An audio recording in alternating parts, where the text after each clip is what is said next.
The soft clinking of glasses and the hushed voices filled the small purple leaf wine shop in the historic district of Tucson. Nema Caldwell smoothed the loose strand of her locks and smiled at an older couple examining a bottle of Argentine Malbec. "That's one of my personal favorites," she sighed, moving closer. "The vineyard set at over 6,0 kaki in altitude, which gives the wine a real minerality and the depth." The woman looked at Nema with interest. "Have you actually been, sir?" "Not yet, unfortunately," Nema replied, but she kept smiling. "The winemaker came to last year's festival, though, and we had a long talk. He showed you us pictures. Next time, he's bringing video of the entire property." This was Nema's traditional tasting event held every last Friday of the month. Sir welcomed visitors, around 15 people, but it was exactly the intimate, cozy atmosphere she aimed to create. Small tables with cheese boards and the homemade bread were set up between the racks of carefully curated bottles.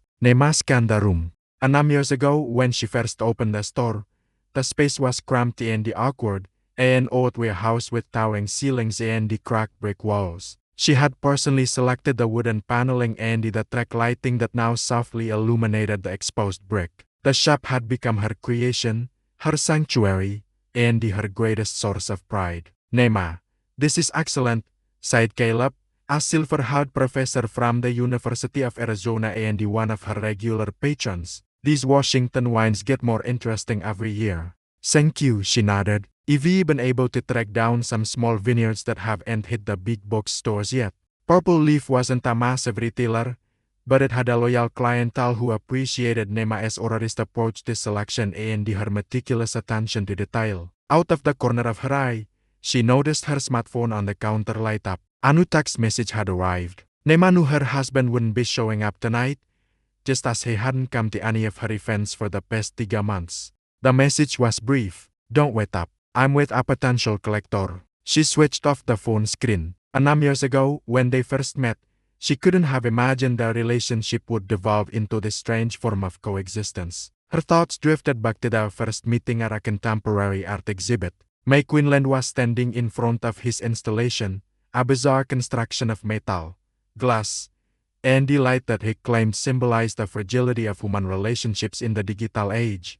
Nemo was just accompanying a friend and he had only a distant concept of contemporary art. But she found herself intrigued, less by the work itself than by its creator. "You've been frozen in front of my installation for 15 minutes, he sighed, suddenly appearing beside her. "You either love it or you don't understand it at all." There was no more arrogance in his voice, only genuine curiosity and a slight self-directed irony. He was 5 years older than her, and he spoke with passionate intensity and a sparkle in his eyes. His hands were incredible with long fingers that constantly gesticulated as he explained his artistic philosophy. When Nema confessed that she didn't know much about contemporary art, he laughed. "Honesty is our commodity at events like this," he sighed. "Everyone here pretends to understand the deep meaning when in reality they're only calculating the price of the piece and the artist's status." A week after they met, he invited her to his studio, a spacious loft with huge windows and high ceilings. Canvases, wire sculptures, and charcoal sketches covered the walls. Everything spoke of a simmering creative energy. "You want to create something real," he told her, showing his work, "something that makes people think, feel, and question." Mekiki never talked in cliches. He always found an unexpected angle for any subject. He drew her into his world where the mundane dissolved and the beauty could be found in the most unexpected places. "You don't paint pretty landscapes for hotel rooms," he explained. "The market demands comfortable, decorative painting, but that's not art. Art should be unsettling." Nema believed in his talent and sincerity. She didn't know that it would end long before there was no more trace left of that passionate artist with the fiery eyes. She didn't know that 3 years after they married, Mikey would be lying on the sofa, endlessly scrolling through social media, complaining about the soullessness of the art market and the banality of the critics. The tasting evening was winding down. Nema said goodbye to the last few visitors and began tidying up. It was nearly pukul 11 when she got home. Meiji was gone, but signs of his presence were everywhere. An unfinished cup of coffee on the side table, art magazines scattered around, and uneaten sandwich in the kitchen. Nema sank tiredly onto the sofa. Their house, A small but cozy bungalow in the Samhuse district had once been their joint project. Now it increasingly felt like Maki's territory. Traces of him were everywhere, but he himself was rarely present. She remembered 2 years ago when Maki had been excited about working on a new series, talking about an exhibition in Santa Fe. But the exhibition never happened.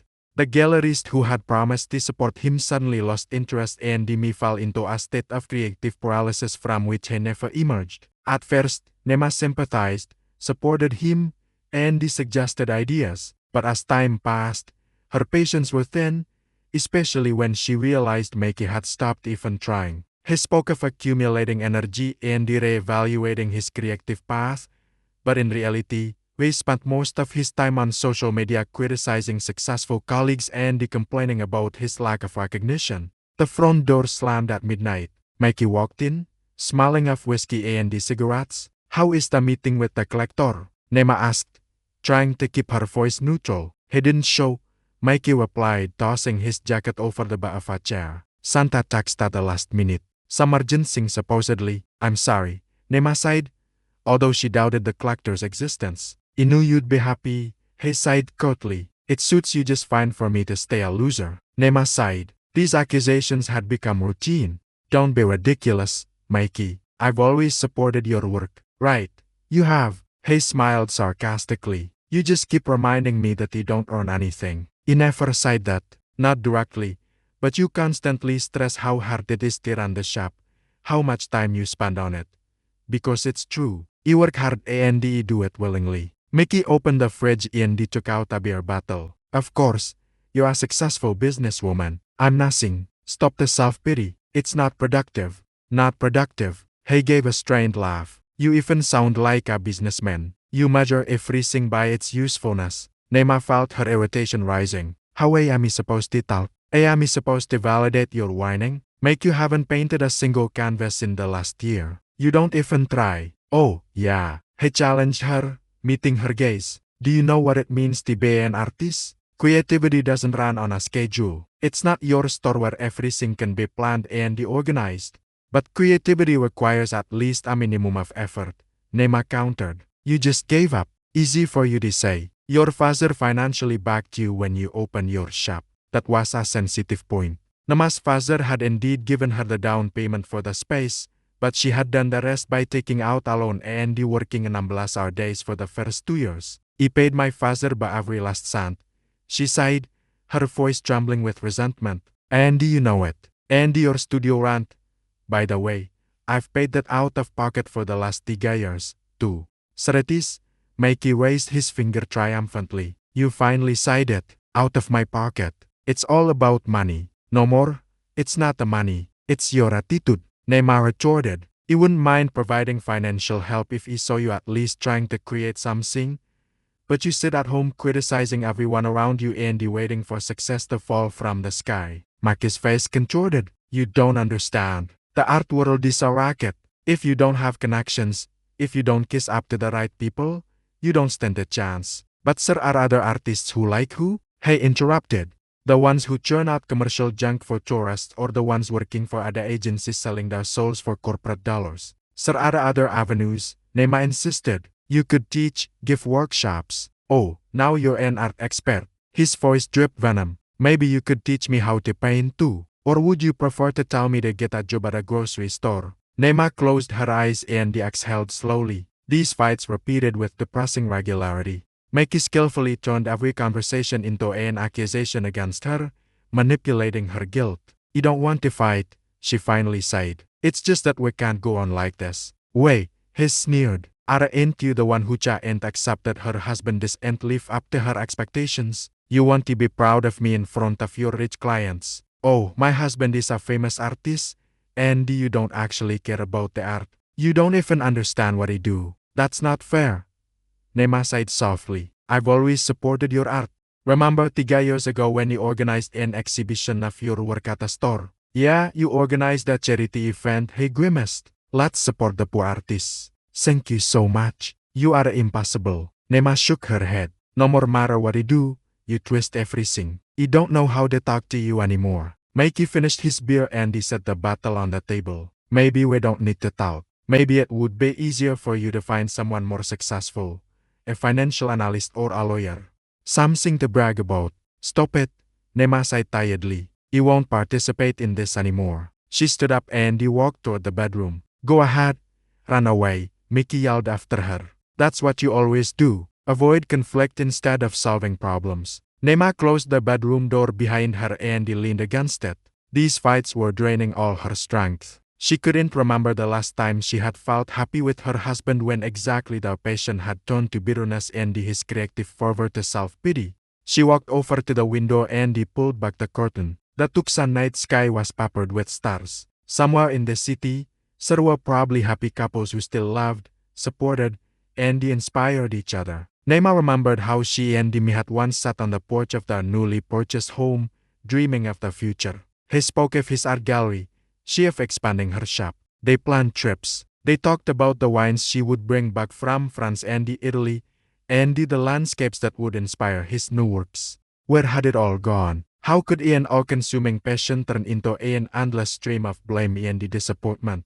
Nema couldn't sleep for a long time that night. She listened to the sounds from the living room where Mickey seemed to be watching television. She didn't need to see him to know what he was doing. Lying on the sofa with a beer bottle, gloating over the news from the art world, ridiculing the successes of other artists, and finding confirmation of his conspiracy theory against true talent. He can't live like this anymore, Nema thought, staring at the ceiling. It wasn't the first time she'd had the thought, but today it felt especially clear and final. Mickey had become a selfish child, demanding constant attention and support while giving nothing back. He was a parasite on her patience, her kindness, and her finances, and there was no more end in sight. The Arizona soon beat down relentlessly, forcing people dressed in dark suits to seek shade under the sprawling trees of Evergreen Cemetery.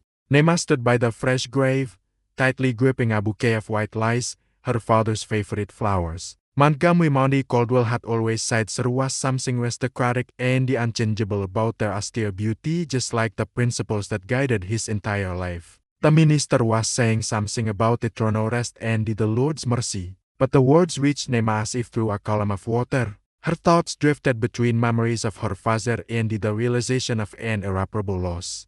Monty had died suddenly of a massive heart attack during a business meeting. He died in his own way, dressed in a suit, talking about investments without even having time to say goodbye. It was so characteristic of him, formal, reserved, always focused. Nema felt a light touch on her elbow and turned around. Mikey stood beside her with an expression of grief suitable for the occasion, but his eyes remained cold, distant. He was wearing a dark suit Nema hadn't seen in years, not since they attended a major exhibition opening in Phoenix. Are you okay? He asked softly. Nema nodded, not trusting her voice. It was hard to tell how sincere her husband's concern was. The relationship between Mickey and Monty had always been tense. Nema's father, pragmatic to the core, had never hidden his skepticism about his son-in-law's artistic ambitions. Art is a fine hobby, he had once said, but a man should provide something more reliable for his family. These words wounded Mickey, hurting his ego, and he responded with a chilly courtesy that had thinly veiled contempt.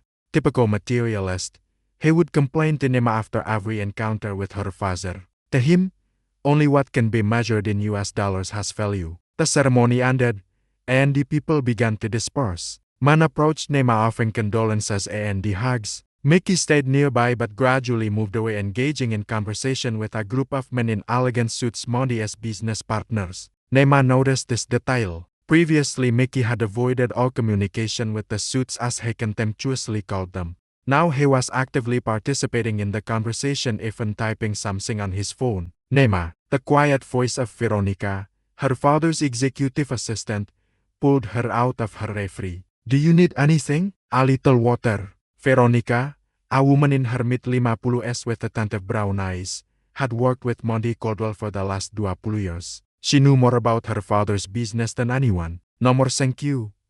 Nema smiled faintly. I'm okay. Eugene wanted to speak with you, Veronica sighed, nodding toward a gray-haired man nearby. It was about the will and the other formalities. Eugene Brooks, her father's lawyer and a longtime family friend, caught Nema aside and walked over to her. My deepest condolences, he sighed, shaking her hand. Monty was an extraordinary man. Thank you, Nema nodded. He valued his partnership greatly. We'll talk about everything later, Eugene sighed. Now is not the right time for business matters, but as soon as you're ready, contact me. There are some important things to discuss. Of course, Nema replied. I'll call you next week. After the cemetery, there was a memorial dinner at the country club where Monty had been a member for the last 30 years. Nema sat at the head table, mechanically responding to condolences and maintaining meaningless conversations. Mikey moved among the groups of guests, unexpectedly animated and sociable. Watching her husband, Nema recalled her father's warnings. Monty had never explicitly disapproved of her choice, but his reticence toward Mikey spoke volumes. He's using you, honey, her father had told her one day, a year after the wedding, when they were alone after a family dinner. You can see through people like that. Nema had been fiercely protective of her husband at the time. You don't understand creative people, Dad. Mikey isn't like you and me. He thinks differently. He sees the world differently. It's not about his creative nature. Her father sighed. You know, man, artists, musicians, and writers. Among them are exceptionally decent and responsible people. It's his character. He's self-centered. Nema, he always puts himself first. You're being unfair. Nema had felt offended at the time. You're just very different. Monty didn't press the issue, but periodically returned to this conversation, especially when he noticed signs of dissatisfaction in his daughter's demeanor. You respect your choice, he sighed. But remember, you deserve to be loved as much as you love. These words resonated in Nema's mind as she watched me, who was now having an animated conversation with Eugene Brooks. The discussion seemed lively. Nema observed her husband arguing something fervently and her father's lawyer responding measuredly but firmly. After the formal part was over, when most of the guests had dispersed, Nema and Mikey got into the car. She expected her husband to offer to drive given her emotional state, but he settled silently into the passenger seat. What were you and Eugene talking about? Nema asked, pulling out of the parking lot. Just offering my condolences, Mikey shrugged. He's an old family friend, isn't he? Nema gave him a disbelieving look. It didn't look like that. You were having an argument. Mikey was silent for a moment, then sighed. Fine. He asked him about the will. Don't look at me like that. It's a natural question. Your father was a wealthy man, and you're his only daughter. You asked about my father's will on the day of his funeral. Nema felt a wave of indignation surge inside her. When Mickey frowned. Don't make a tragedy out of it. It's a practical matter. We need to know where we stand. We, Nema interjected. Yes, we. Mikey sighed with emphasis. I'm your husband, remember? What a wife inherits has everything to do with her husband. Nema tightened her grip on the steering wheel, trying to focus on the road. What exactly were you interested in? When will the announcement be made? What assets are included in the inheritance? What restrictions might there be? Mike listed. Standard questions. And what did Eugene say? He said everything would be made official at the appropriate time. Mikey grimaced. Typical lawyer answer. Nothing concrete. They drove in silence for a few minutes. Then Mikey spoke again, this time in a softer tone. Look, you know you're upset right now, but we have to think about the future. The inheritance could change our lives. We could pay off our loans, maybe buy a bigger house. I'd be able to focus on my art without worrying about money. His words struck Nema. Her father had been buried only hours ago, and her husband was already making plans for his inheritance. You're unbelievable, she told him. In what way? Mikey genuinely looked perplexed. Because you're not even trying to hide how much you care about my father's money, Nema retorted. A man you always despised. You didn't despise him, Mikey sighed. We just had different ways of looking at life, that's all. And yes, I've never hidden the fact that you need money to develop my art. What's wrong with that? All great artists needed patrons, but most of them created great works. Nema sighed. They didn't just lie on the couch with a beer complaining about the injustice of the world. Maki's face contorted with anger. You never understood the creative process. You think it's like the wine business. Buy it, sell it, put it on a spreadsheet. Art requires suffering, searching, sometimes stagnation, and despair. But you wouldn't understand. Nema parked the car outside the house and turned off the engine. This isn't the time for this conversation, she sighed tiredly. My father died 3 days ago. He buried him today. You need time to recover. Of course, Mikey nodded, suddenly thoughtful. I'm sorry. I'm just worried about our future. Inside the house, Nema changed into comfortable clothes and he lay down, feeling incredibly exhausted. Mike came into the bedroom several times asking if she needed anything, but his concern felt strained and sincere. Later that evening, sitting on the porch, Nema recalled the moment she had shared with her father. She remembered how he had taught her to ride a bike, helped her with homework, and how proud he had been of her success in school and then in college. Monty Caldwell was not an ideal father. Too strict, sometimes distant, always prioritizing work. But he loved her in his own way. He cared about her. He wanted the best for her. You know, Nema sighed, looking at the sunset sky, Dad always wanted me to get an MBA. He thought he couldn't seriously grow my shop without one. And he was right. Mikey nodded abruptly. Your business could have been much more successful. Maybe now with the inheritance, you could expand it. Open a chain of shops or a wine bar. It's not about the money. Nema shook her head. I've never been one for scaling up. I like my small shop, the personal connection with every customer. That's a lack of ambition, Mikey sighed. You're afraid to sing big. Your father was right about that.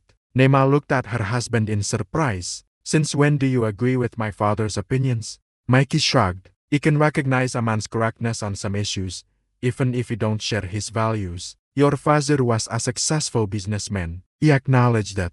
You called him a soulless capitalist who knew nothing of real values. Nema reminded him. You said he was obsessed with money and his status. He was too categorical. Mikey sighed conciliatory. Looking back now, you see he was right about a lot of things, especially about the need for financial stability. This sudden shift in opinion seemed suspicious to Nema. Only a few weeks ago, Mikey had flatly refused to attend a family dinner with her father, calling the gatherings a bore. Well, it's a shame you didn't say that when he was alive, she sighed. Yes, it is a shame. Mikey nodded with a natural reflection. We could have found common ground. Nema remained silent, realizing her husband's insincerity, his sudden interest in the business world, his respect for her father's memory. It all stemmed from the expectation of an inheritance.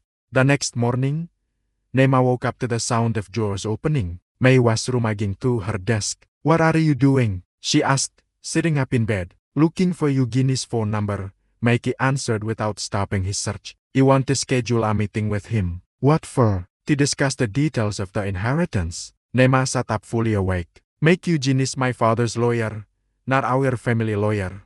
He will communicate with me about inheritance matters, not you. But I'm your husband, Mai objected with poorly concealed irritation. We should handle these matters together. No more, Nema sighed firmly. This is my relationship with my father and his lawyer. When the will is read, he will tell you everything. Mickey straightened up, his face flushed with anger. You don't trust me. It's not about trust, Nema retorted. It's about respect.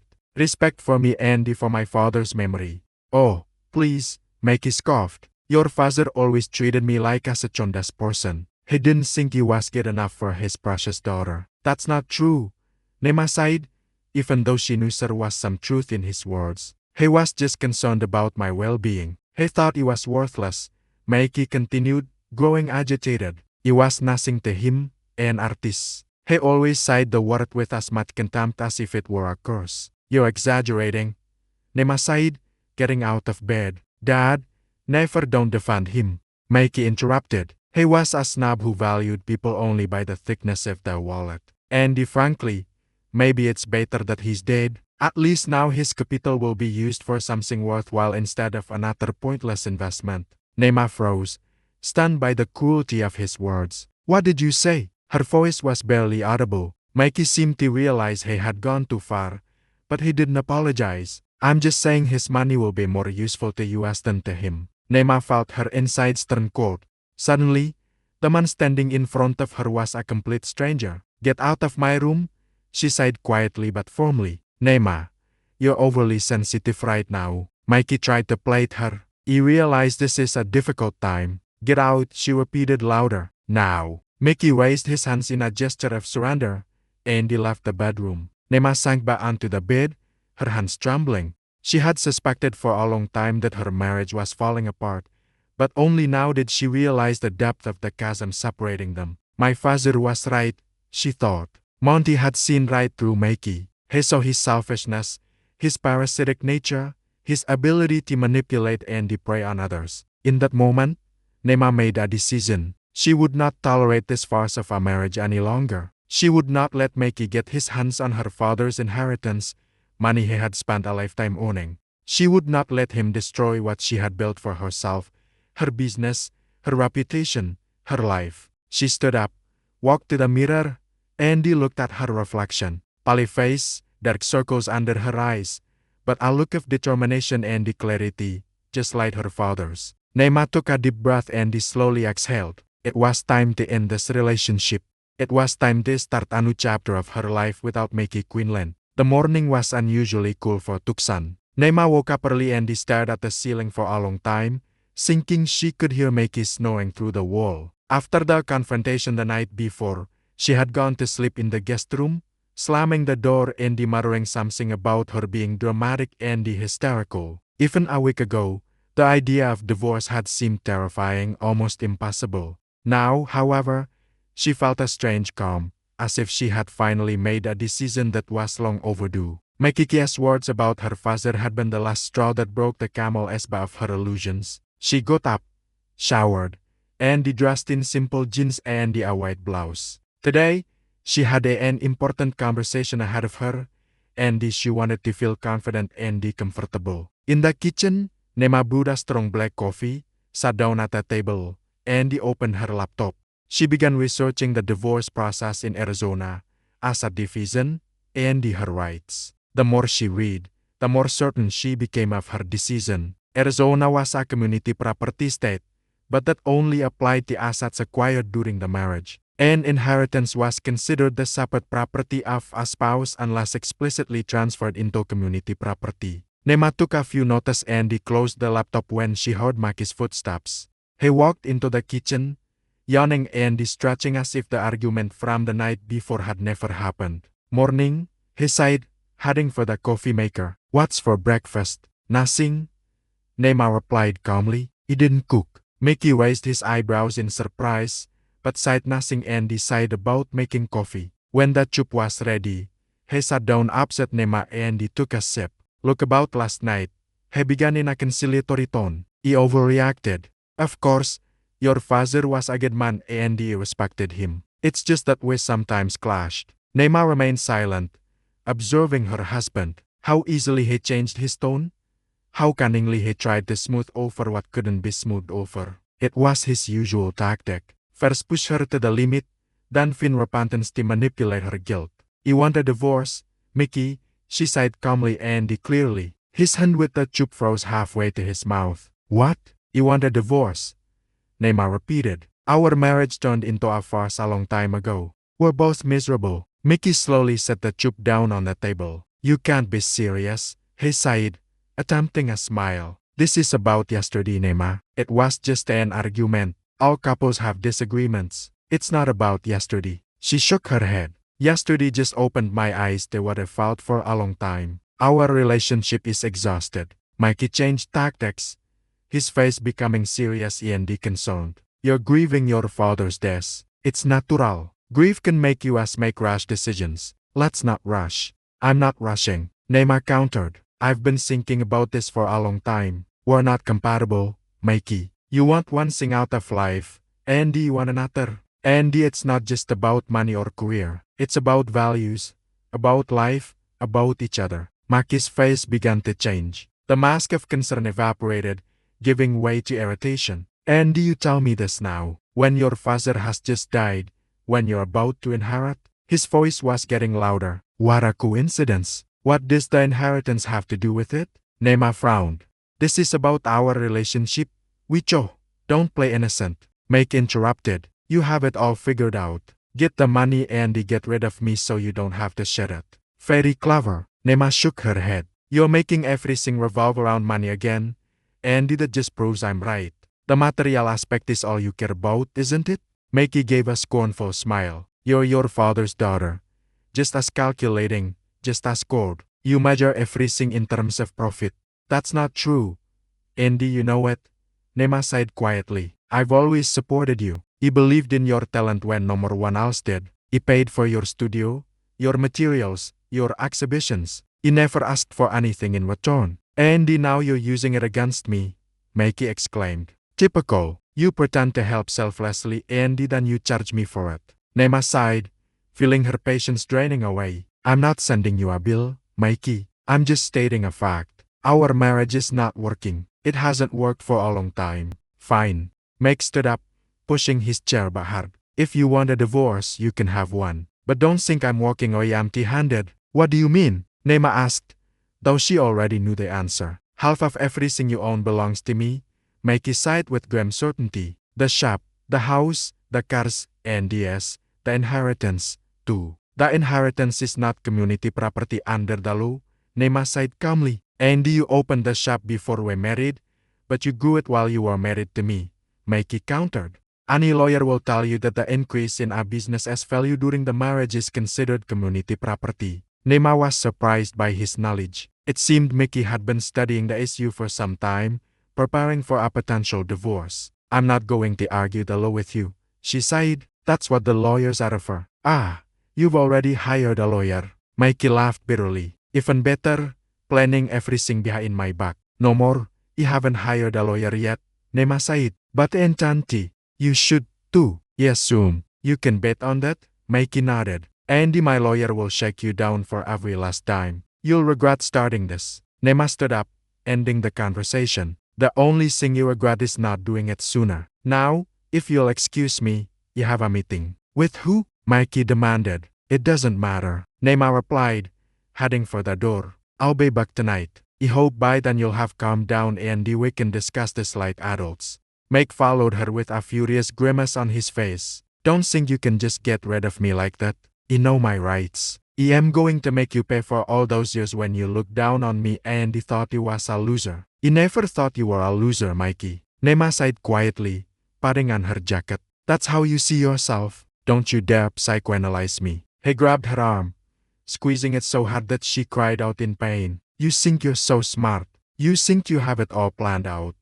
I'll divorce you in such a way that you'll spend the rest of your life paying the consequences. Nema pulled her hand away and he took a step back. You're only making things worse. Let go of me. You're not going anywhere until we finish this conversation, Mickey sighed, blocking her path to the door. I'm not letting you just walk away and take everything that rightfully belongs to me, too. What exactly belongs to you, Mickey? Nema asked, feeling anger boil inside her. The shop I built with my own hands. The money you earned while you lay on the couch complaining about the injustice of the world or the inheritance from a father who saw right through you. Mickey's face contorted with rage. You've been using me all these years. You wanted to keep an artist around to look intellectual in front of your snobby clients. Oh, my husband is such a creative artist and you never believed in me. You never supported me. He spent thousands of dollars on your exhibitions, your studio, your materials, Nema retorted. He introduced you to people who could help your career. He put up with your mood swings, your drunken episodes, your endless complaints. What more could he have done? Believe, Mikey shouted. True belief in my talent, not treating my art like some passing fancy that has to be tolerated. He did believe, Nema sighed softly at first. But you stopped believing in yourself, Mikey. You gave up and now you want to blame the whole world, including me. Mikey suddenly laughed, a cold, unpleasant sound. You know what? Maybe this is for the best. Divorce is a great idea. I'll get my share of your business, my share of the inheritance, and you can finally make art without your constant recriminations and the condescending looks. You won't get anything from the inheritance, Nema sighed firmly. It's not community property. We'll see, Mickey smirked. I'll get a great lawyer, and believe me, they'll find a way to get to the inheritance, too. After all, we've been married for 9 years. Legally, I'm entitled to half of everything, not half of the inheritance, Nema repeated. Inheritance, money, business. What's the difference? Mikey waved his hand. The only thing that matters is that you'll pay for what you did to me. You'll pay for me for the rest of your life. These words spoken with such malice finally made Nema see the situation with total clarity. The person standing in front of her was not the man she had once loved, but a greedy, petty egoist who would do anything for money. I'm leaving, she sighed, pushing past Mickey and opening the door. Andy advised you to calm down and think. If we separate peacefully, it will be better for both of you us. Peacefully, Mickey laughed after her. Oh, no more, dear. It won't be peaceful. I'll take everything I can from you. I promise. Naima walked out of the house, pulled her car keys out with trembling hands. Andy got behind the wheel. She didn't start the engine immediately, trying to calm down and organize her thoughts. Mickey's reaction was expected, but she was still shocked by his rage and greed. 10 minutes later, she parked in front of the office building that housed Eugene Brooks' law firm downtown. She hadn't planned this meeting in advance, but she instinctively drove there, knowing she needed advice from someone she could trust. Luckily, Eugene was in and agreed to see her without an appointment. When Naima walked into his office, the lawyer immediately noticed her state. What's wrong? He asked, gesturing to her chair. You look distraught. He told Mickey you want a divorce. Naima replied, sitting down. He didn't take it well. Eugene nodded thoughtfully. I can imagine. Did he threaten you? Yes. Naima smiled weakly. Mainly financial demands. He says he's entitled to half of everything, including the inheritance. That's not true. Eugene sighed firmly. An inheritance is considered the separate property of a spouse unless it was explicitly transferred into community property. But I understand your concern. Divorce proceedings can be nasty. He'll fight for every penny. Naima sighed. I know him. Eugene took off his glasses and cleaned them with a handkerchief, a habit of his when thinking something over. Well, perhaps now is a good time to tell you about an unusual clause in your father's will. He sighed. He was finally going to discuss it with you at the official meeting, but circumstances have changed. Naima leaned forward. What is it? You see? Eugene put his glasses back on. Your father was a cautious and very astute man. He never fully trusted me and he was worried he might try to access your inheritance in case of conflict. So he took steps. Andy, what did he do? Naima asked, feeling a mix of surprise and gratitude toward her father. He created a special trust. Eugene explained. All of his assets do not go directly to you, but into this trust, the Caldwell Family Trust. You are the sole beneficiary, but with a crucial condition. The trust assets are shielded from spousal claims in the event of a divorce. It's perfectly legal and quite common among wealthy individuals. Naima felt a huge weight lift off her shoulders. So Maya won't be able to claim the inheritance. Not only won't he be able to claim it, Eugene smiled. He won't even be able to challenge it in court. Your father consulted the best family law attorneys. The structure is flawless. And in my business, Naima asked, I started the shop before we married, but its value increased during the marriage, and Mickey can claim a share of that increase. Eugene finished for her. Yes, that's true, but your father also thought of that. In the last few months of his life, Monty secretly hired a private investigator to gather information on your husband, just in case, as he put it. Naima frowned. A detective? Why? Your father suspected that Mickey might not be a faithful husband. Eugene sighed carefully, and unfortunately, he was right. He opened a desk drawer and he pulled out a folder. Here are several photographs of Mickey with various women in compromising situations. That's only part of it. Eugene sighed. There's also evidence of financial fraud, trying to obtain loans with falsified documents, tax evasion. Nothing major, but enough to seriously sway the divorce process in your favor. Naima slowly went through the photos. She felt no more pain or jealousy, only weariness and the final confirmation that she was right. You don't want to use this if you don't have to, she sighed finally. I hope we can separate civilly. Of course, Eugene nodded. But if Mickey gets aggressive, we'll have leverage. When is the official writing of the will? Naima asked, handing the photos back to him. I've scheduled it for next week, Eugene replied. It'll just be you and me as the executive present. Mickey can attend as your spouse, but he doesn't have to. He'll have to be present? Naima sighed firmly, especially now that he filed for divorce. He's within his rights. Eugene agreed, but again, it won't change anything legally. The trust is protected. Naima nodded, feeling strangely calm. Her father, even after his death, continued to look after her, protecting her from dangers she couldn't always see herself. Thank you, Eugene, she sighed, standing up. For everything, Andy, for seeing me without an appointment. My door is always open for Monty Caldwell's daughter. The lawyer smiled. Andy, remember, no more matter what Mickey threatens you with, he won't be able to touch the inheritance. Your father made sure of that. Leaving the office, Nema felt her resolve strengthen. A difficult period was ahead. Divorce, separation of lives, perhaps a public scandal if Mickey decided to act as aggressively as he had promised. But now she knew she wasn't alone in this fight. Even in this, her father remained her protector. The office of the law firm Leonard Simons and the Associates was in a glass building in Tucson financial district. Nema was sitting in a leather armchair watching her lawyer, Masa Leonard, review the documents the messenger had just delivered. It's interesting, Masa finally sighed, looking at Nema. Your husband is clearly serious. What is it?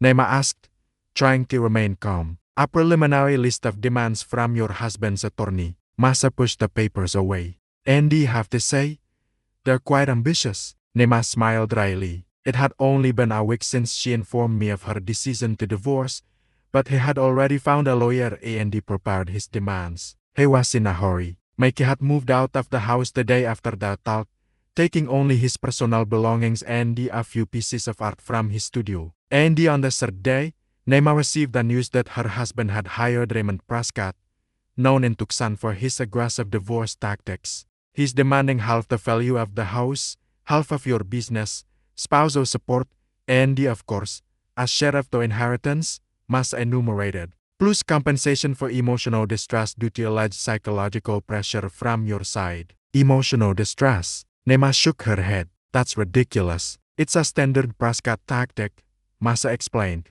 He always starts with the most exaggerated demands to have something to concede later in negotiations. Don't take it personally. But Nema found it hard not to take it personally. Every new document, every demand, every accusation from Mickey felt like a personal betrayal. How could the man she had lived with for 6 years turn into such a greedy and vengeful stranger? What are we going to do? She asked, looking at the imposing pile of documents. To start with, we'll respond to his demands with our counteroffers, Masa sighed. But don't worry too much. We're in a strong position, especially with the information Eugene Brooks provided us. Nema nodded. Eugene had already given Masa all the material gathered by the private investigator hired by her father. This evidence of Mickey's infidelity and the financial munitions was a powerful ace up their sleeve which they were holding back for now. You don't want to use this material if you can avoid it, Nema sighed. It would be humiliating for everyone. You understand?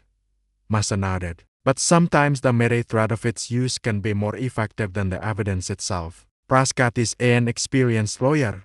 He'll catch the hint and he maybe advise his client to temper his appetite. Leaving the lawyer's office, Nema felt drained, as if she had run a marathon. Every such meeting sapped her strength. She got into her car and closed her eyes for a few minutes, trying to clear her thoughts. Her cell phone ringing pulled her out of her reverie. The name Rowena flashed on the screen. Hello?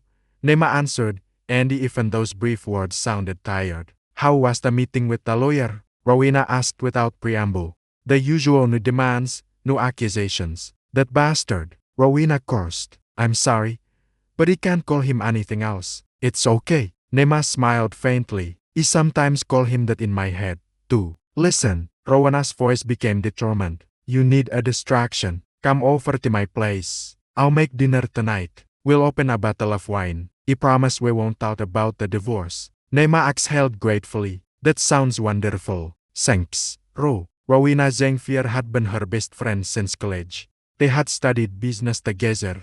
They dreamed of starting their own businesses. Nema a wine shop, Rowena an antique store. Both dreams had come true, albeit with varying degrees of success. Purple Leaf was thriving, while Rowena's antiques shop was more of a hobby than a real business. But that never became a source of envy or rivalry. The friendship transcended that. In the afternoon, Nema parked in front of Rowena's small bungalow in Sam Hughes, a few blocks from her own home. The front garden was, as always, a riot of color. Rowena was an avid gardener. Finally, she sighed, opening the door. I thought you wouldn't come. Rowena was the opposite of Nema, small with red hair and the freckles across her nose. She always radiated energy and the optimism. Now she wore a brightly colored dress that further emphasized her cheerful nature. Sorry you was late leaving the shop, Nema explained, embracing her friend. It doesn't matter as long as you're here.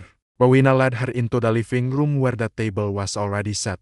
He made seafood pasta and he opened a bottle of that Italian wine you brought back from your last trip. During dinner, they talked about everything except the divorce and the Mikey. Rowena talked about her latest finds for the shop, a new exhibition at the art museum, and her vacation plans. Gradually, Nema felt the stress of the last few weeks receding. You know what?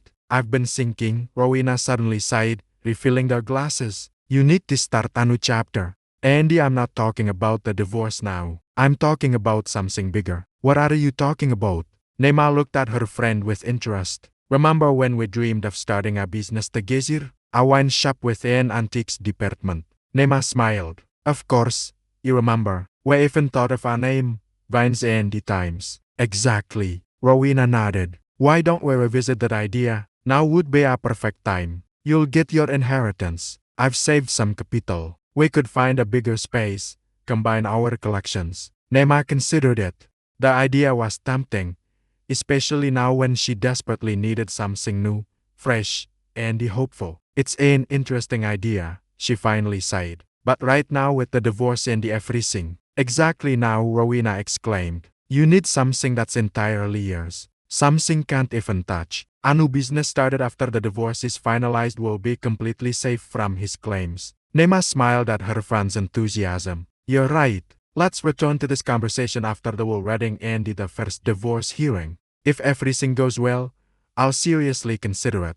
Deal. Rowena raised her glass to new beginnings. They clinked glasses and for the first time in a long time, Nema felt a ray of hope. Maybe something new and beautiful would be born out of this whole nightmare. The next day, Nema returned to her usual routine. She opened the shop, did inventory, and met with suppliers. The familiar activities calmed her and gave her a sense of normality amidst the chaos her personal life had become. Around noon, Marcelette called.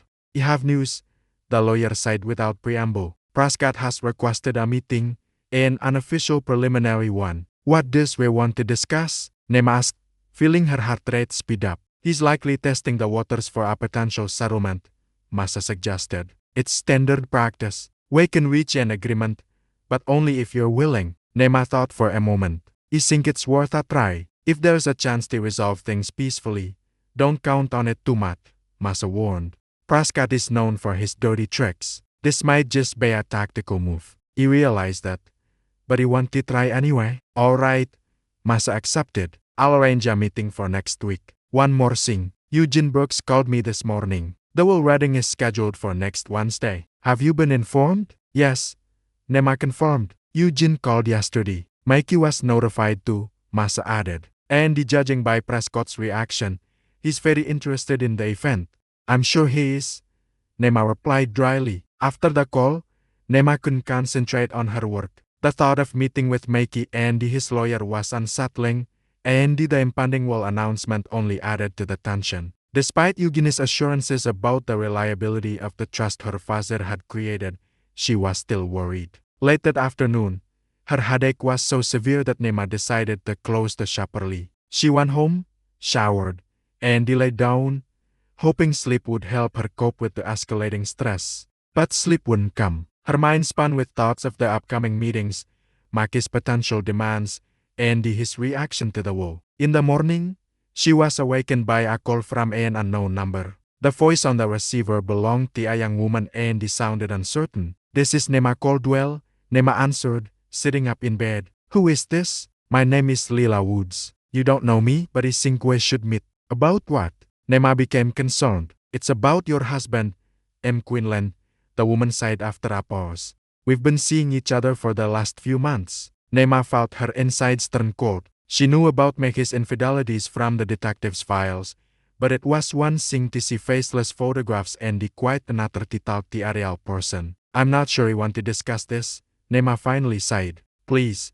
Layla's voice sounded desperate. It's important, not just for you, but for me. He's using people. You need to know, and you have information that can help you. After some thought, Nema agreed to meet Ila at a small coffee shop near downtown. When she arrived, the young woman was already waiting for her at a table in the corner. Ila looked like a fragile brunette, about 25 years old with large brown eyes and nervous movements. Thank you for agreeing to meet, Ila sighed when Nema sat down opposite her. I know this is weird and really awkward. A lot, Nema nodded. So, let's get straight to the point. What did you want to tell me? Ila took a deep breath. I met Maki at a contemporary art exhibition about 8 months ago. I worked at a gallery and he was charming. He talked about his art, his plans. She trailed off, clearly embarrassed. Anyway, we started seeing each other. He told me that you two were practically divorced, that you were living separately and you were just doing the paperwork.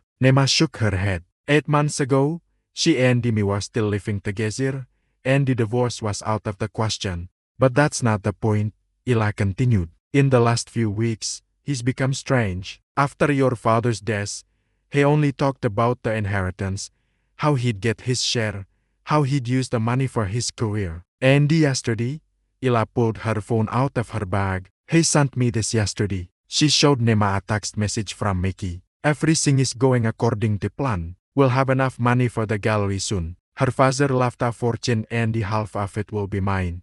Prescott knows what he's doing. Expect news after Wednesday. Nema silently handed the phone back. So, not only was May cheating on her, but he was actively planning for her money with his mistress. It was predictable. Why are you showing me this? She asked. Ila, I thought you were on his side. I was, Ila nodded. Until I realized what he was really like. He used me just like he uses everyone. He promised to help my career, introduce me to the right people. But in reality, he only wanted me to introduce him to the powerful collectors at the gallery. And when he did, when he got what he wanted, his attitude changed. He became cold, distant, and then he started talking about the inheritance. She shook her head. I don't want to be a part of that, and I think you have a right to know what he is planning. Thank you for the information, Nema said after a pause. It helps me understand the bigger picture. You can use this message if you need to, Ila offered. I'm willing to testify if necessary. Nema nodded,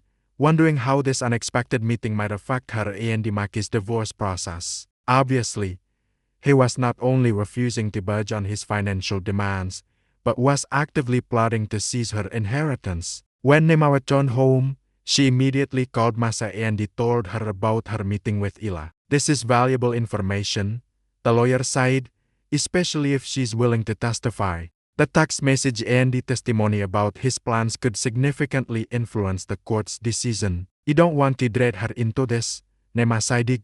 Mikey has done enough damage to her already. It's up to you, Masa nodded. But be careful. Prescott won't play fair. He'll likely pressure you into accepting unfavorable terms at the preliminary meeting. We need to be prepared. I understand. Nema nodded. I'll be prepared. The day of the informal meeting with Mikey and his lawyer arrived too quickly. Nema put on a severe business suit and pulled her hair back into a tight bun, trying to look confident and professional. But inside, she cringed at the thought of seeing Mikey again so soon. The meeting was set for a neutral location, a conference room in a downtown hotel. When Nema and Masa walked in, Mikey and Raymond Prescott were already waiting. Mikey looked unfamiliar. In a dark suit and neatly combed hair, he seemed more like a businessman than an artist. Good morning, sighed Prescott, a tall, thin man with sharp features and a keen gaze. Thank you for agreeing to this meeting. They sat at the table, Mikey opposite Nema. He looked at her with a strange expression, a mixture of anger, superiority, and something else she couldn't quite recognize. So, Prescott began spreading out the papers. We are here to discuss the possibility of a pre-trial settlement. My client is ready to settle if his share is reasonable. Masa smiled slightly. We are always open to reasonable offers. What are your terms? Prescott began enumerating Maki's demands, the same ones from the preliminary list, but with slight concessions. He still insisted on half the value of the house and the business, but reduced the amount of spousal support and dropped the claim for emotional distress. However, the main point remained unchanged. A share of the inheritance. We understand that the inheritance is separate property, Prescott said. But given the length of the marriage and my client's contribution to the family relationship, we believe it's only fair that part of those funds be recognized as community property. Masa listened politely, then just as politely rejected most of the claims. My client's business was founded before the marriage and developed solely through her efforts. Mr. Quinlan did not contribute to its development. As for the inheritance, the law clearly considers it separate property. We are ready to discuss the division of the house and the personal assets acquired during the marriage, but nothing more. Maki's face contorted with anger. This is ridiculous.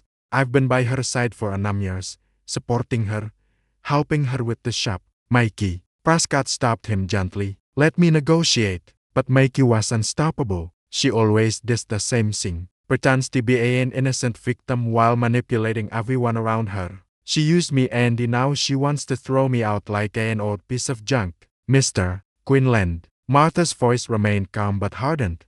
I advise you to control your emotions. It will not help you as reach an agreement. Prescott placed a hand on Maki's shoulder, urging him to calm down and continue the negotiations. But it was obvious that the parties were too far apart to reach a compromise. Perhaps we should take a break, Masa suggested after an hour of fruitless discussion. Andy returned to this conversation after the wedding on Wednesday. Prescott nodded, clearly unhappy with the meeting's progress. I agree. Perhaps with new information, we can find a more constructive approach. As they were leaving the conference room, Mikey caught up with Nema in the hallway. You think you've won, don't you? He hissed at her. You think your father had it all planned out, right?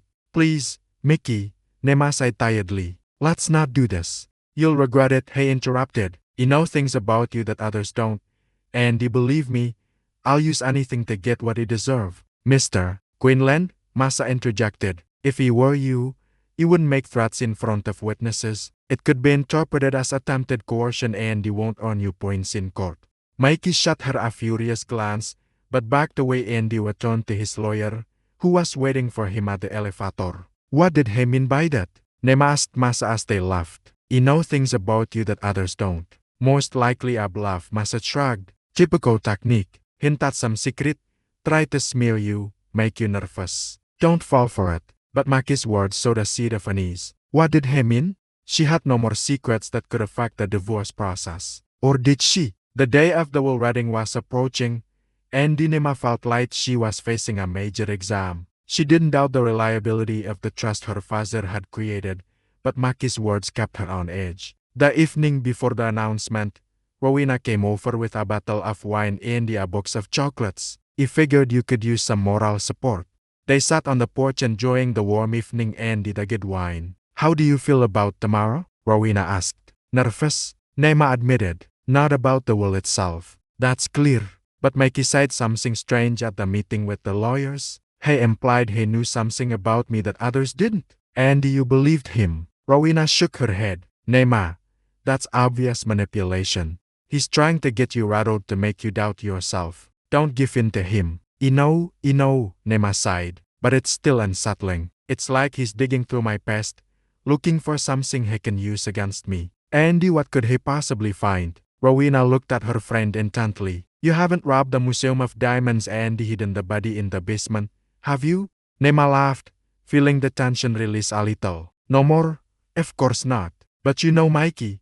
He's capable of blowing up a scandal out of thin air. Well, Rowena raised her glass. Then here's to everything going smoothly tomorrow. To justice, Nema repeated, clinking her glass with her friends. She tried to project confidence and calm, but inside she felt a sense of dread. Tomorrow could be a decisive day in her divorce proceedings. If everything went according to plan, if the trust truly protected the inheritance from Maki's claims, it would significantly weaken his position. But if he had actually found some loophole, some dirt, no more, Nema thought herself. He won't let him intimidate me. Whatever happens tomorrow, I'll handle it.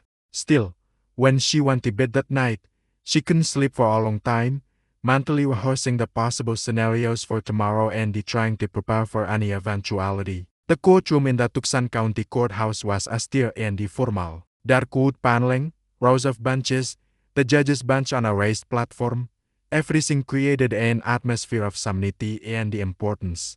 Nema sat in the front row next to Masa Lennart. Across the aisle were Mickey and Raymond Prescott, both in dark suits and with tense expressions. The wedding was scheduled for pukul 10, but Judge Harden, a stout man with a gray beard and piercing gaze, was late. Nema nervously rubbed the watch strap on her wrist, trying not to look in Maki's direction. She could feel his gaze on her, intense, evaluating, as if he were trying to anticipate her reaction to what was about to happen. Eugene Brooks, her father's lawyer, sat at another table, examining documents and occasionally adjusting his gold-rimmed glasses. He seemed calm and composed, like I'm uncertain of his actions and their outcome. Finally, the doors opened, and Judge Hardin entered the room. Everyone present stood up. "Please be seated," the judge said, taking his place. "We are here for the reading of the last will and the testament of Montgomery Richard Caldwell. Before we begin, I want to make one thing clear.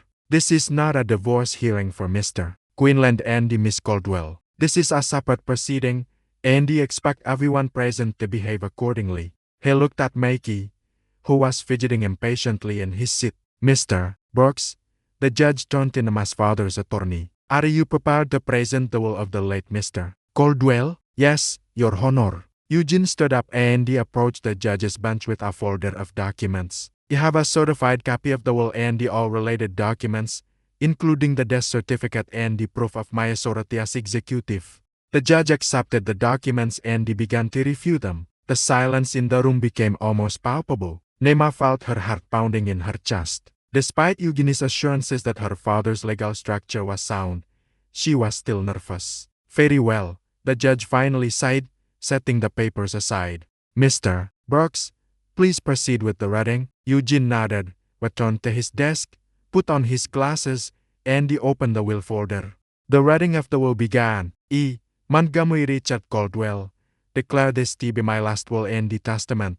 Nema's thoughts raced. What had her father done to protect her inheritance from her greedy husband, Mickey? The lawyer, Eugene, continued, "All of my property I have transferred to the Caldwell Family Trust.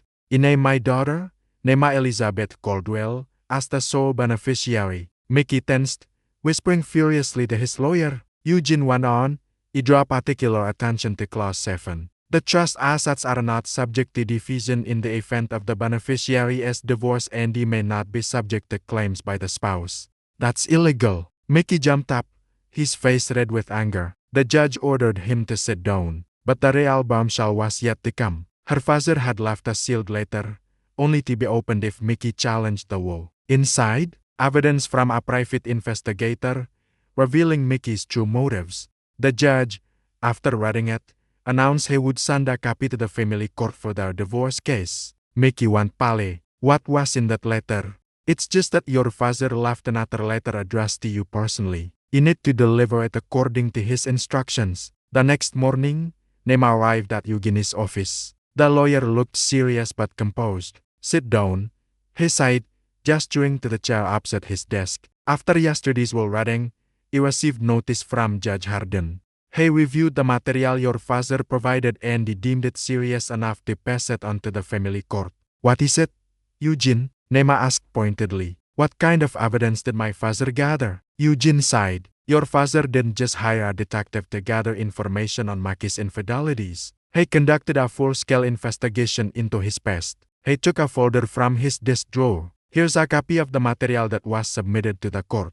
I think you should know how you were really involved with all these years." Nema opened the folder and he began reading. With every page, her eyes widened in surprise and shock. According to the documents, Mickey Quinlan was not who he claimed to be. His real name was Eric Walls, and he had a history of 2 failed marriages to wealthy women before moving to Tucson. His artistic career also turned out to be largely an invention. Many of the works he presented as his early pieces were copies of works by little-known artists. But the most shocking revelation was that 3 months before Manti's death, Mickey had attempted to secure a loan using falsified co-ownership documents for Nema's shop. The attempt failed when the bank requested more proof, but the fact was documented. Eugene also handed her a personal letter from her father. Nema read it with tears in her eyes. Monty wrote about the love he had for his daughter, how he wanted to protect her future, and his confidence that she would overcome this difficult period and build a new happy life. After her meeting with Eugene, Nema received a call from Maselenat. "Nema Prescott just called. They want to meet this evening. It wasn't scheduled. I think they have a copy of the court file." "What did he say?" "He said his client is ready to compromise and end the lawsuit quickly. Ising they realized there was no more point in continuing the fight. The meeting was set for pukul 3 that afternoon. When Nema and Dimasa walked into the conference room, Meiji was already sitting there with Prescott. He looked regarded Andy Pale. A far cry from the self-assured man he had been only a day earlier. In light of the new circumstances, Prescott began. My client would like to reconsider his demands. Mr. Quinlan is ready to waive all rights to Ms. Caldwell's business and her inheritance. He is also dropping any claim for spousal support. In return, he only asks for an equitable share from the sale of the shared house and the division of personal assets acquired during the marriage. Masa looked at Nema. That seems reasonable. We are willing to consider that offer, but we have one condition. Mr.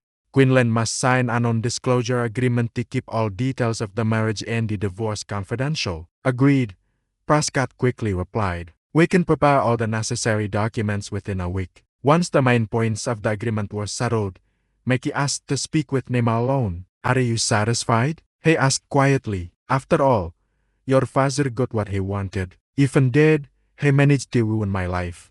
Don't try to manipulate me again, Nema retorted. You ruined your own life with lies and deceit. I loved you, he sighed, in my own way. No more. Nema shook her head. You loved what he could give you. Financial stability, status, the ability to not have to work. That's not love. Mikey lowered his eyes. They could sue me for forgery. Help me, Nema. Can you say you knew about it?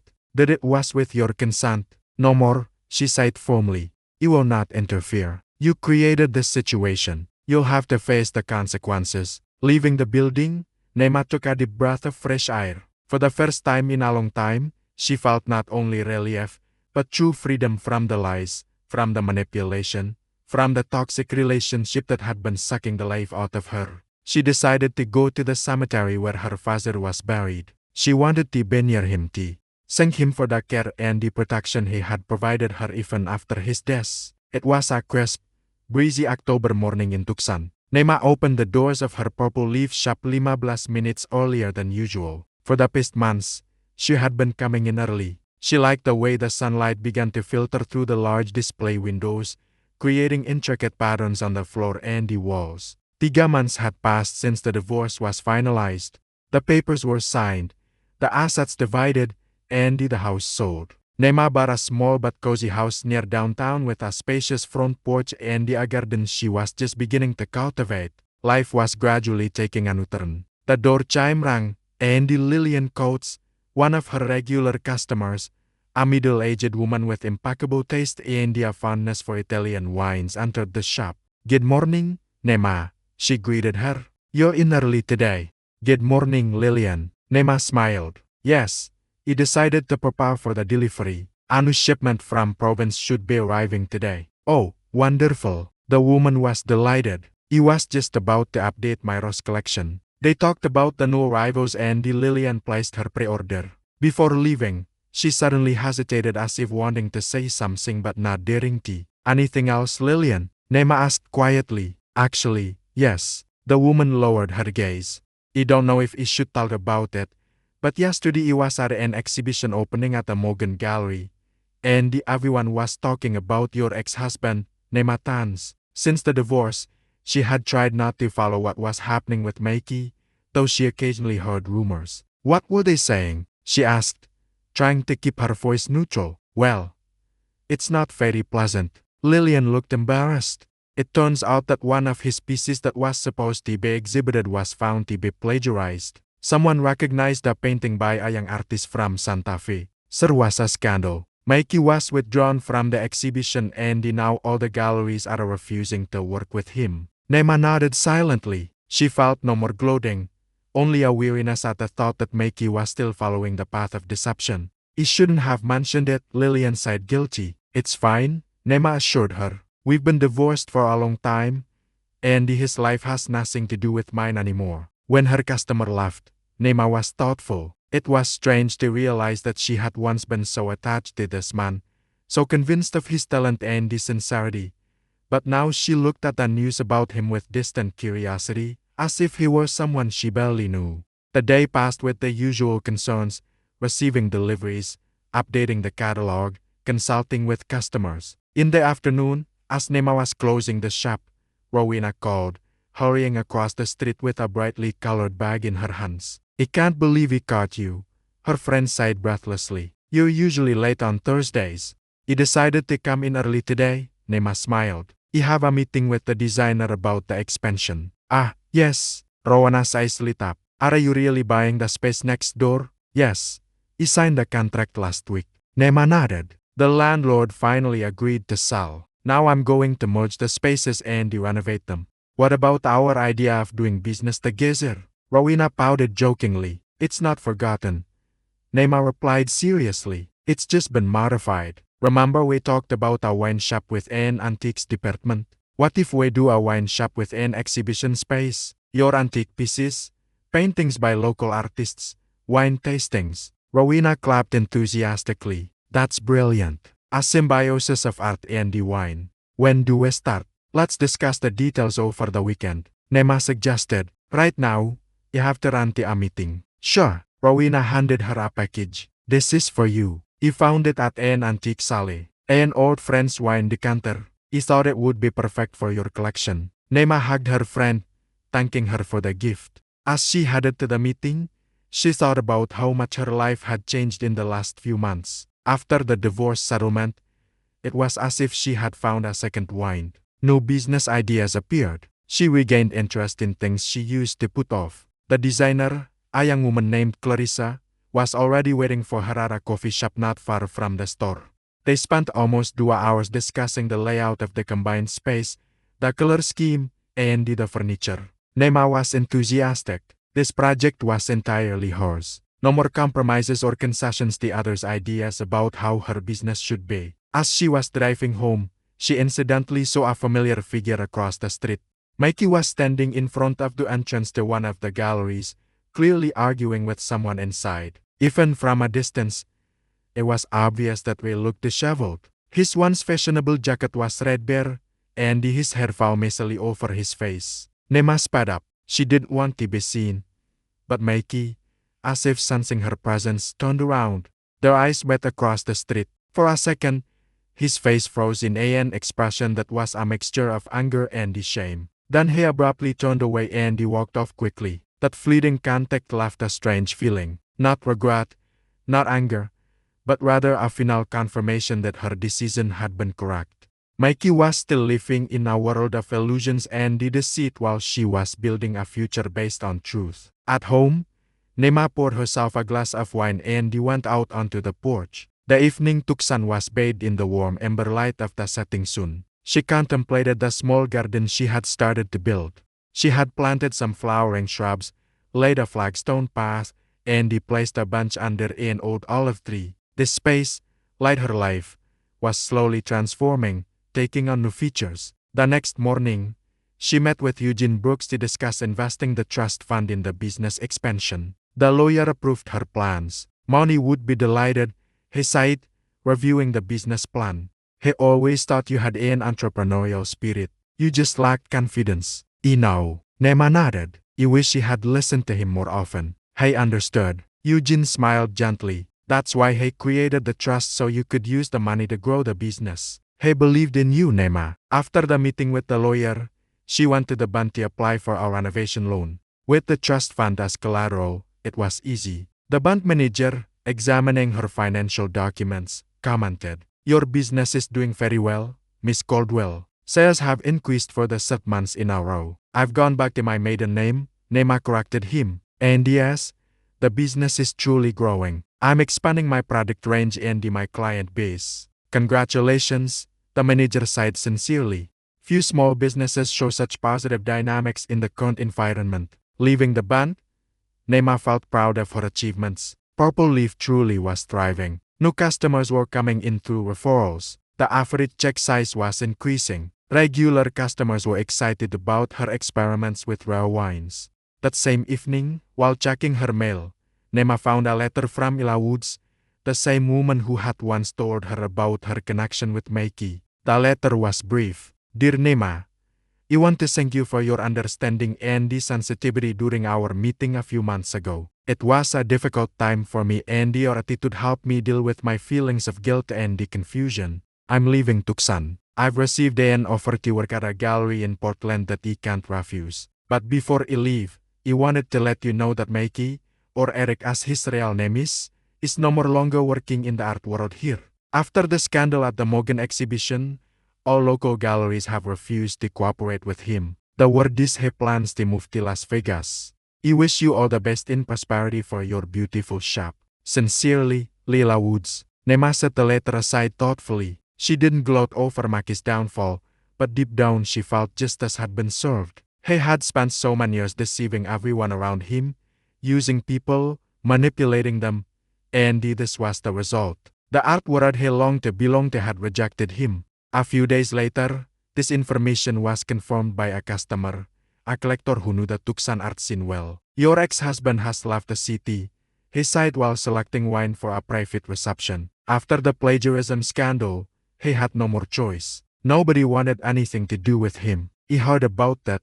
Neymar replied neutrally. You know, the collector continued, he never understood the hype around his work. It always seemed insincere to me, as if he was trying to imitate different styles without having a voice of his own. Neymar remained silent. Oddly enough, she had once thought the same thing, though she had never voiced it aloud for fear of hurting Maki's feelings. She wondered how different their lives would have been if she had been more frank and he had been more open to criticism. The expansion work on the shop began in late November. Neymar decided not to close the main premises during the renovation, although it caused some inconvenience to customers. To her surprise, many of them showed interest in the project.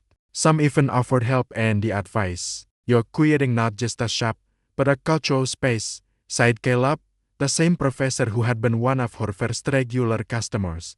It's exactly what our neighborhood was missing. December brought an unexpected surge in sales. The pre-holiday season had always been a success for Purple Leaf, but this year's numbers exceeded expectations. Neymar hired an assistant, a university student named Sarah, to manage the customer flow. Young Sarah proved talented and diligent, quickly learning and showing a genuine interest in wines. You're not at all what he thought you'd be, Sarah confided one evening as they were closing up after a busy day. What do you mean? Neymar was surprised. Well, my professor told me you recently went through a difficult divorce, she sighed sheepishly. Andy expected to see, a drained, depressed woman, and you're so energetic and determined. Neymar smiled. The divorce wasn't easy, but it was also the start of something new. Sometimes you have to lose something to find yourself. On New Year's Eve, Rowena hosted a small party at her house. The guests included only close friends, Eugene Brooks and his wife Masalena, several longtime Purple Leaf customers who had become friends, and unexpectedly for Neymar, Marcus Dave, the architect who was working on the shop expansion project. The evening was filled with laughter, music, and interesting conversations. Near midnight, Neymar went out onto the deck for a quiet moment. The stars glittered in the dark Tucson sky, and the air was crispy and clear. Do you mind if we join you? Asked Marcus, who appeared in the doorway with 2 glasses of wine. Not at all, Neymar accepted gratefully. They stood side by side, enjoying the silence and the night view of the city. Marcus finally sighed, I've been meaning to tell you that I admire you. Nemo was surprised. Why? For your courage and your vision, he answered. Not everyone dares to expand their business in the current economic situation, and not everyone has such a clear idea of what they want to create. Thank you, Neymar sighed sincerely. But it's not just me. You have a great team, including you. They continued their conversation, discovering common interests, from a love of travel to a passion for jazz music. Marcus proved to be an engaging conversationalist, attentive, knowledgeable, and with a thorough sense of humor. When midnight arrived and everyone went back inside for the traditional toast, Neymar caught a look from Rowena, who was observing her and Marcus with a knowing smile. Don't jump to conclusions, Neymar mentally addressed her friend, though she herself couldn't deny that the architect's company was pleasant. January brought no concerns and challenges. The renovation of the new space was delayed due to unexpected communication problems. A supplier in Italy held up a large wine shipment due to customs issues. Sarah came down with the flu and he couldn't work for a week. But all these difficulties only strengthened Nema's resolve to move forward. Mid-month she happened to find an article in the local paper. A small piece about the Las Vegas art scene mentioned Mickey Quinlan, who was trying to start a new career by offering his services as a designer for casinos and restaurants. Nema shook her head. It seemed Mickey had never learned his lesson, once again trying to take the easy way out instead of developing his own talent. In February, the work was finally finished, and Nema could begin furnishing the new space. The wine bar took center stage with cozy tasting areas and a small stage for musical evenings. The walls were ready for the first exhibitions. Rowena had already selected some antique pieces from her collection, and the local artists were enthusiastic about the idea of displaying their works. The grand opening of the newly renovated Purple Leaf was scheduled for March 1 Street, exactly 1 year after Nema decided to divorce Mickey. The coincidence felt symbolic, a full circle, the end of one chapter and the beginning of a new one. The opening night exceeded all expectations. The venue was packed with people, regular customers, friends, members of the local business community, and the journalists. Nema, dressed in an elegant burgundy suit, accepted congratulations, gave man tours of the new space, and talked about her vision for a place where wine, art, and the community create a special atmosphere. "This is incredible," Marcus sighed, approaching her with a glass of champagne. "It's even better than he imagined when he was working on the design." "It's everyone's credit," Nema smiled. "Without your vision for the space, none of this would have been possible." He proposed a toast. He raised his glass. "To new beginnings and the bold decisions." "To new beginnings," Nema sighed, clinking her glass with his. Later, when most of the guests had dispersed, and those remaining had formed small groups absorbed in conversation, Nema went out onto the small interior patio that had been created as part of the expansion. The Tucson night was quiet and warm. The stars seemed especially bright. She thought about the journey she had taken this year from a woman trapped in a toxic relationship to an independent entrepreneur who had created something unique and valuable. There had been pain and disappointment, betrayal and anger, but also discovery, growth, and new opportunities. A year ago, she couldn't have imagined feeling so calm and confident, being surrounded by support and understanding, having her business thrive and her heart slowly opening to new relationships. Life went on and demand chapters remained to be written. Nema took a deep breath of the night air and smiled at her thoughts. Her father had been right. She was much stronger than she thought. And now that strength was becoming her sport in the new free life she was creating day by day. Did you like the story? And which city are you listening from? Let's meet in the comments. If you like the story, you can support me by sending you a super thanks so I can keep bringing more stories like this. Thank you so much for your sweet support. I'm looking forward to your comments on the story. On the screen you can see 2 new life stories that I highly recommend. There's so much more on my channel. Don't forget to subscribe. See you in the next life story.